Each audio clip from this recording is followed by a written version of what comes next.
Dusk settles over Cedar Creek, a quiet road stretching into the distance. I walk Vincent, Adam's dog, the scent of rain and dust heavy in the air. The first porch lights begin to flicker, casting a warm glow against the gathering darkness. My gaze is drawn to a distant ridge where one house stands out, its porch light burning brightly. The light beckons, a solitary beacon in the fading light. A sense of mystery hangs in the air, the brightly lit house a silent invitation. Through the window, Mara stands barefoot on a table, a bohemian artist in her element.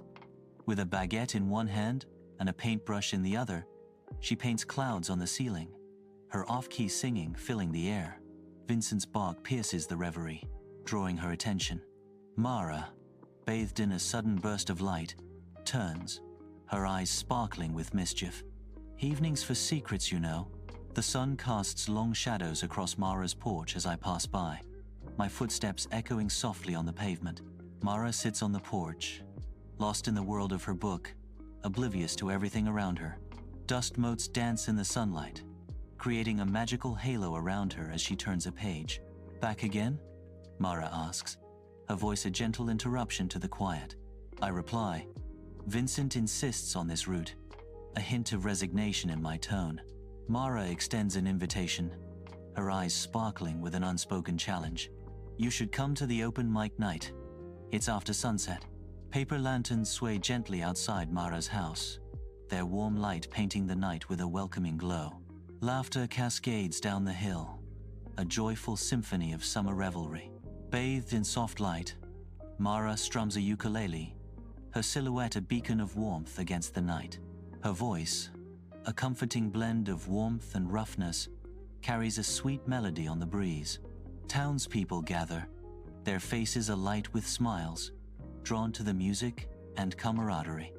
Adam arrives, bearing a pecan pie, its sweet aroma mingling with the fragrance of the summer night. In the dim glow of candlelight, faces gather in a circle, each flicker painting shadows of shared stories and unspoken secrets. Voices weave a tapestry of confessions and vulnerabilities, threading through the quiet night. Mara turns, her gaze meeting mine, a knowing smile gracing her lips. Welcome to the circle, city boy, Mara says, her voice a gentle invitation into their world. My eyes search the faces around the circle, each one a mystery waiting to unfold. I'm just passing through, I reply, but the candlelight betrays a flicker of curiosity in my eyes. I ascend the hill once more as dusk settles, the air heavy with the scent of oil paint. Mara stands before her easel, her movements fluid and assured as she captures the fading light. Her voice, soft against the twilight, greets me. You made it. My reply hangs in the air, a promise half kept. I said I might. She turns back to her canvas, the brush, a dancing extension of her thoughts.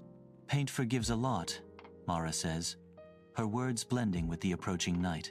The room hums with voices as Nuit watches Milo from across the crowded space, her expression unreadable.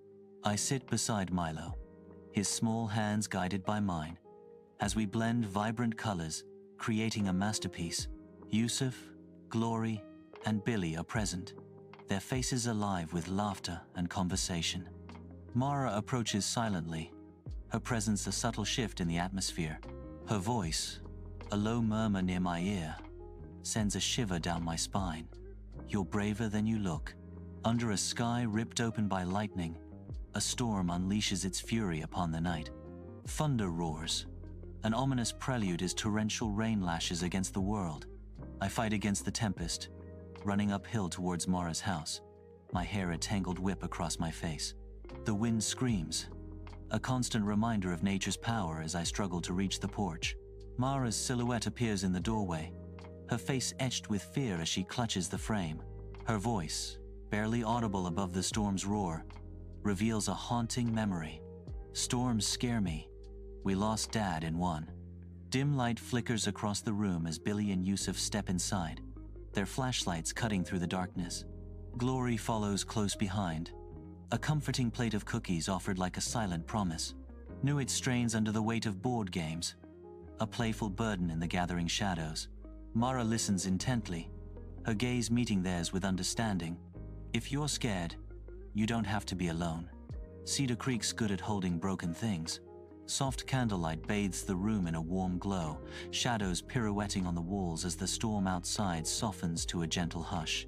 It feels like a family you get to choose, I murmur, the words hanging in the quiet air. Mara's eyes sparkle with warmth and affection, her smile radiant in the soft candlelight. Smiling, eyes bright through candlelight, everyone drifts home, leaving only us in the quiet embrace of the candlelit room. In the dim light of Mara's room, shadows dance, heavy with unspoken feelings.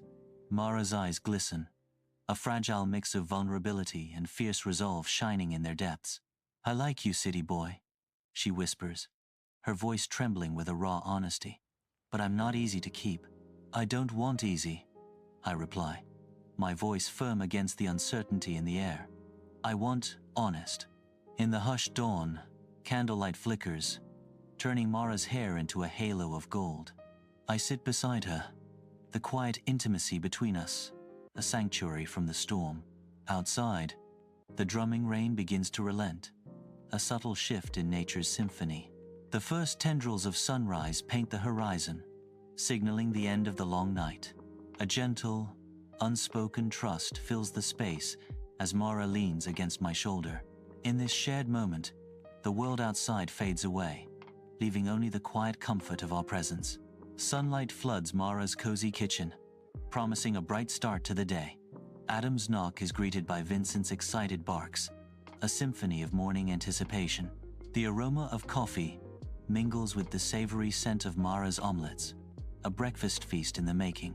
Laughter rings out as Mara, Adam, and Chloe gather around the table, their easy camaraderie filling the room. More than just friends, they are family, sharing a breakfast of coffee, omelets, and heartfelt connection.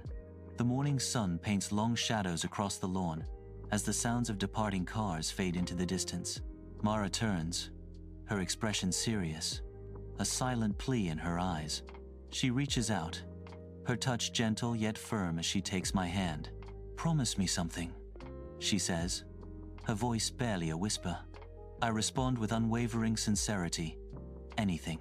Sunlight drenches Mara's porch, long shadows stretching across the wild, overgrown lawn. Mara's voice carries a promise on the gentle breeze. "I promise, if you ever need me, just turn that porch light on. I'll know." A poignant question hangs in the air as Mara seeks confirmation. "You're not just passing through anymore, are you?" A shared understanding dawns between them, sealed with Mara's heartfelt declaration, "Not for all the summers to come." If this story touched your heart, don't forget to like, share, and subscribe to Mystic Moonlight Tales. Turn on the notification bell to never miss a new tale, because sometimes the next story might just be the light you've been waiting for. Tell us in the comments, would you have stayed in Cedar Creek or kept walking?